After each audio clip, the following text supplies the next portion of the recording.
If you are anything like me, you have a healthy fascination with extending your life far beyond what is currently possible. So what if, in this modern age, I could offer you the option to potentially increase your lifespan by say 10%. Instead of reaching 100, you could add another decade, reach 110, and be in pretty good health for almost all of your life. An additional decade that could see the development of even greater life extension practices that could offer another 10%, 50, or 100% to your lifespan, extending it until you reach the promised land where indefinite cellular regeneration and biological immortality has been solved, and life ends when you decide, not when your body decides it's had enough. All of that potential, and all you have to do to obtain it, is consume the blood of a younger person. Would you do it? I probably would. Assuming they weren't harmed in the process of attaining that blood and were compensated fairly, I'd take all they were willing to give. This question of whether you would ingest, or more accurately transfuse the blood of a younger person into your own body to promote cellular rejuvenation and clinically significant life extension has recently become the epicenter of a very real breakthrough in the field of longevity medicine that will likely have a profound impact on everybody's lives very soon. Currently, there are 3 different experimental blood transfusion-based procedures being developed, derived from the recently discovered fact that swapping old blood for young blood causes the older body to show significant signs of becoming younger and extends lifespan by a startling amount. 2 of the 3 blood transfusion procedures are being actively administered to human patients, with some claimed and some proven results. The 3rd procedure is being developed and is currently going through clinical trials as we speak. These immensely exciting developments were ignited by the revisitation and then development of a series of mouse studies utilizing the controversial and gory practice of parabiosis. For those of you not versed on what parabiosis is, imagine you want to know with a high degree of certainty what particular compounds generated in person A's body do. One highly effective way you could find this out is to ensure that those compounds generated in person A's body can freely travel into another person's body, person B, who wouldn't normally have those compounds in their body. If the effects you see in person A's body suddenly appear in person B's body, now that the compounds can freely travel between them, you can be fairly sure that those compounds from person A's body are in some way related to those effects. Now obviously, the free travel of compounds from person A to person B is completely impossible, as person A and person B both have separate bodies, with pesky skin barriers keeping them apart. The solution here, clearly, is to cut both people open, connect their circulatory systems together, then sew them shut again. Person A and person B will now share the same blood, and we can begin to study the effects of compounds moving between the 2 bodies. Parabiosis, then, is the quite literal stitching together of 2 people, so that they become artificial Siamese twins, now sharing blood circulation and everything fun that travels within it. This undeniably brutal process, unfortunately for the mice, rats and axolotls that have to go through it, is very effective at producing important medical results, including the important results at the heart of this breakthrough discovery, where the original researchers stitched an old mouse to a young mouse and compared its ability to recover from injury against old mice that were attached to other old mice. The results of this original study showed one thing incredibly clear. Something about circulating an old body with young blood causes significant signs of reversing aging.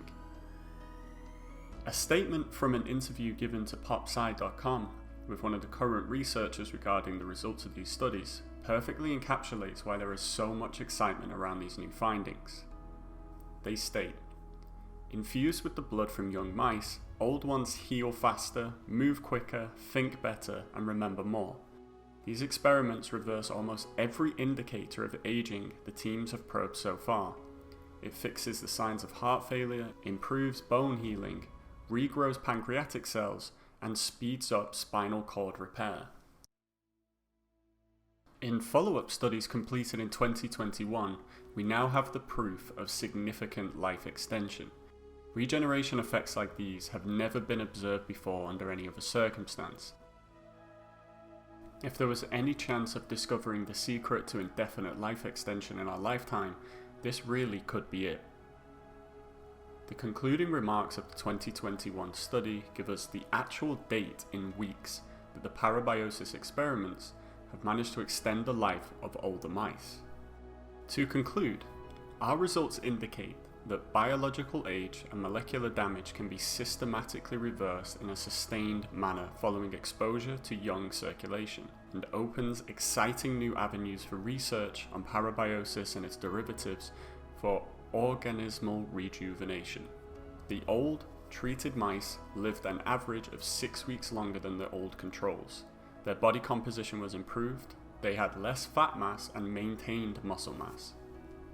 An interesting side note on parabiosis, it is wholly responsible for the discovery of the hormone leptin. This is the main hormone that's involved in weight management and satiety, the dysregulation of which results in constant feelings of hunger despite being more than full, which leads to the chronic overconsumption of food, which leads to obesity. So if it wasn't for the sacrifices of lab mice from the 1950s being subjected to Frankenstein-esque experiments, we would likely have no idea that obese people have a willpower overriding hormonal imbalance fueling their behavior and are not simply weak-willed. While the death rate for the mice involved in the parabiosis experiments is obviously high, I'd be very interested in reading your thoughts on whether the ends justify the means with experiments of this nature. People don't seem to care because it's just mice, but would you be comfortable knowing these experiments are being done with people? They're not, but for the purpose of extending everybody's lives, should some of us be subject to these experiments? Personally, I think the ends do justify the means when studying topics of high consequence like this. However, I can freely admit that I feel a sadness and a shame that this knowledge was gained through what I can only imagine is immense suffering. However, morality aside, the price has been paid, the knowledge has been discovered, the studies are published, and now the wheels are in motion. We now know for certain that young mouse blood makes old mice younger. So naturally, the follow-up question is, does this work in people? Obviously, nobody is volunteering for human parabiosis experiments. Not that they would be legal, so the next best procedure is a simple blood transfusion of an older person's blood with young blood. Blood transfusions for the purpose of private experimental life extension experiments aren't exactly legal, so the next best option is the transfusion of blood plasma sourced from young people's donated blood. Blood plasma, as a quick biology 101 for those of us that forgot our high school lessons, is the clear liquid that makes up the majority of blood. It carries the white blood cells, the red blood cells, fluids, hormones, nutrients and proteins all around the body. If anything was directly responsible for the rejuvenating effects seen, it is likely something within the plasma, so it makes sense to focus all efforts there. Cue the rapid creation of biotech startups attempting to capitalize on these breakthrough discoveries from the parabiosis experiments. Multiple well-funded biotech labs have emerged to take the experiments even further and begin to isolate the exact compounds in young blood responsible for the rejuvenating effects that have been observed. Numerous players have settled in the space with their own unique strategies to refine the effects observed in the experiments into commercially viable products. The race for the very real fountain of youth has officially begun. To further cement the significance of this potentially reality-altering new industry, the familiar sight of the cutting edge of everything billionaire venture capitalists are making their presence in the space known. Billionaire venture capitalist Peter Thiel, the co-founder of PayPal with Elon Musk, one of the first investors in Facebook, along with an endless accolade of incredibly lucrative, world-changing ventures, has taken a notable public interest in this proposition of extending life and wellness through blood transfusions. In a recent interview with Inc.com, Peter Thiel is quoted as saying, "I'm looking into the parabiosis stuff, which I think is really interesting.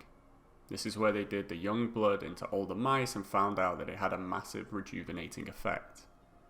He is currently rumoured by Gawker to be spending $40,000 every 3 months on blood transfusions from 18-year-olds. A rumour that prompted a scene in the TV show Silicon Valley. Naturally, Thiel has not confirmed the validity of this rumour. Considering his personal war with Gorka, I wouldn't necessarily believe this to be true either. However, what is clear is that he is aware and very clearly interested in how this new field is developing.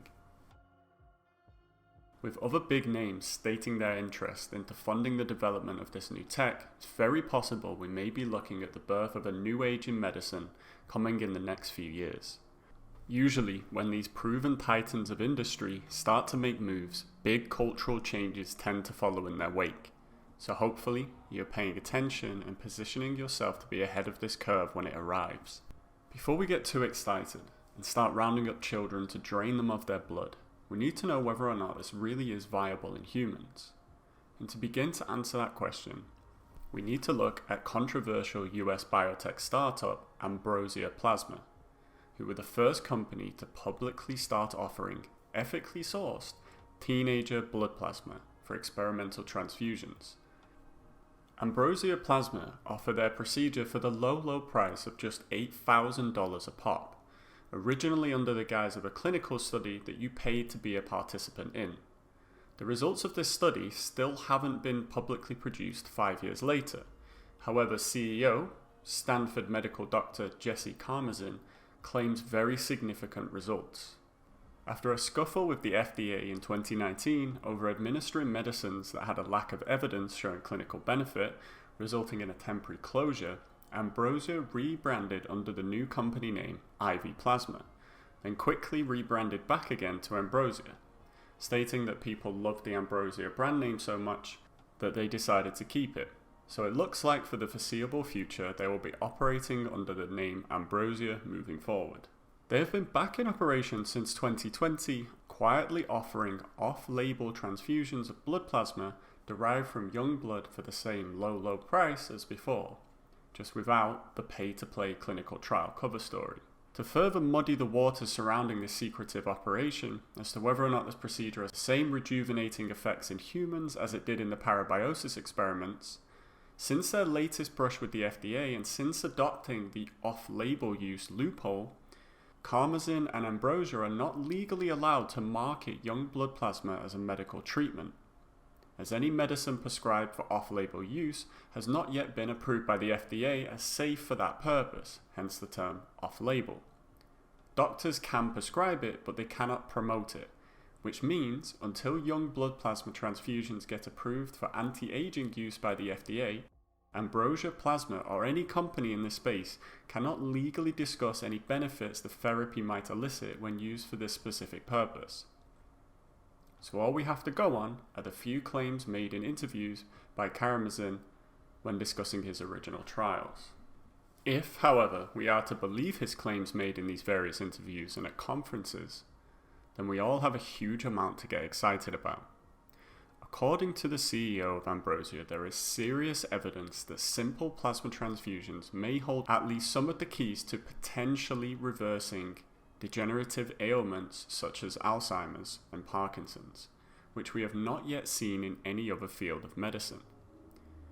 To quote Jesse Karmazin from an interview with liveforever.club, he states, "Single plasma transfusion resulted in a statistically significant improvements in biomarkers related to Alzheimer's, cancer, inflammation, and stem cell degeneration. The main results claimed were the reduction of two age and death-related compounds known as CEA, which is associated with heavy smoking and colorectal cancer, and amyloid, a protein well documented as being involved in Alzheimer's. With most significantly of all, one patient being reported to have had such a significant improvement in cognitive function that it returned them below the threshold of an Alzheimer's diagnosis, which, for the early days of a developing tech fraught with regulatory hurdles, is some seriously promising results if they can be proven. However, until those results are published and peer-reviewed, we may only be hearing the sales pitch of a business owner trying to flog his wares.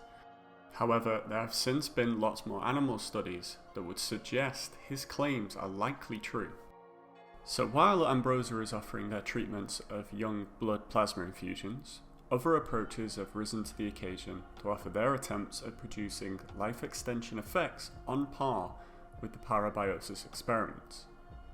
One promising attempt was brought forth by biotech company Elvian, headed up by Harvard professor Dr. Amy Wagers, whose research expanded on the studies by proving that there is actually a single component in young blood that contains rejuvenating properties, and is not, as some researchers have theorized, just the diluting of old blood with young blood. Wagers and her team isolated a particular protein in young blood called growth differentiation factor 11, GDF11 for short. She and her team noticed that old mice injected with GDF11 alone reproduced the effects found in the parabiosis mouse studies, noticeably that heart, brain and skeletal tissue had started to regenerate. Further studies they published showed that GDF11 boosted the growth of new blood vessels and neurons in the brain of older mice and improved two markers of vitality, average exercise endurance and grip strength. Other teams of scientists attempting to replicate Elvian's findings have noted that there have been issues in replicating their results, likely owing to the complexity of the myriad interactions the GDF protein has with blood, indicating that there is still a lot to be uncovered regarding this potentially miracle protein-based treatment. However, Elvian are currently pushing forward with scaling up the production of GDF11 for further trials that are currently underway. And it goes without saying that if Elvian do manage to perfect this therapy in the coming years, we might have our first significant victor of this new race for the longevity breakthrough. Another biotech firm focusing on utilizing blood-based compounds to treat ailments and potentially extend lifespans is Alkahest, who are focusing specifically on what they are calling chronokines, or proteins that increase or decrease with age. Their belief being, if they increase or decrease the levels of these chronokines, they will be able to influence the body's ability to regenerate. They are currently running trials on patients with Alzheimer's and Parkinson's specifically. Their initial results presented at a neuroscience conference in 2021 detailed the early results from their Stage 2 trial with Parkinson's disease. A Stage 2 trial is more focused on the safety of an experimental compound, as opposed to the actual effects the compound has. However, even from their Stage 2 study, Alkahest is quoted as stating on their website that the compound they are focusing on, GRF6021, has demonstrated positive effects on cognitive endpoints and was safe and well tolerated by study participants. Very promising indeed. Finally, and most interesting of all in my opinion, is we have the already established FDA-approved therapy of TPE, or therapeutic plasma exchange, wherein some of your blood is drained from your body, filtered through a machine called an apheresis machine, which removes your blood plasma, then replaces it with a synthetic form of blood plasma made up of 95% saline solution and 5% albumin, which is then reintroduced back into your body. In the most simple sense, you have in essence removed your old blood plasma that potentially had been accumulating excessive inflammatory compounds with a perfectly safe, clean alternative. While this process doesn't directly extend your life, it is now believed by many that by reducing some of the junk that had been building up in your old blood, you may promote some of the rejuvenating effects seen in the parabiosis experiments.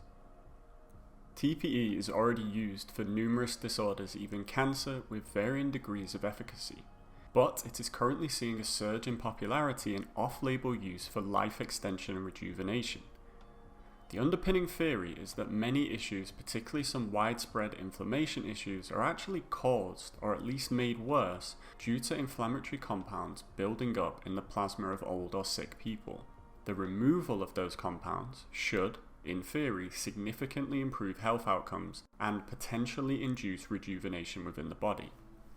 So while we know for a fact that there is a profound rejuvenating effect found when transfusing older mouse blood with younger mouse blood, there is another theory developing that suspects that some of the rejuvenation effect is likely due to inflammatory waste elements needlessly building up within the plasma, then being removed, which is particularly interesting for people suffering with inflammatory disorders or poor health. You may, in the near future, or in the immediate future if you have the money for it, be able to get your blood cleaned through private TPE sessions. I'll read a quote from a recent recipient of TPE who posted an excellent review of the experience, which was so good I've linked it in the video's description, and highly recommend anyone interested in this topic read the article explaining what TPE actually feels like. To quote, "In the morning, I awaken with enthusiasm, like a child. My mind feels both still and ready, like a park sports car. Song and I enjoy a relaxed breakfast before driving to work. Our next several days are rich in focus and largely devoid of stress. Song remains free of body aches, brain fog, allergies, migraines, and other forms of suffering she regularly endures. I find myself taking dance breaks during the day. Definitely younger me behavior. I also catch myself wiggling my fingers like a piano player sitting down to perform a concerto. I feel like I've been wearing gloves for the last decade and now my hands are suddenly free." What's very clear from this anecdotal report is that the author and his wife experienced a significant reduction in long-standing inflammatory issues immediately after receiving TPE, and that the effects they experienced were sustained long-term. Again, this is immensely promising, considering this therapy is actually accessible for most people and won't cost you $8,000 a time. I don't know about you, but personally, I'm very excited to try TPE the moment I can access it. As the various research teams refine these practices into increasingly more effective procedures, with already such seriously impressive results being reported, it gives me very real hope that meaningful life extension is going to happen within our lifetimes, and maybe we won't have to enslave children to obtain it.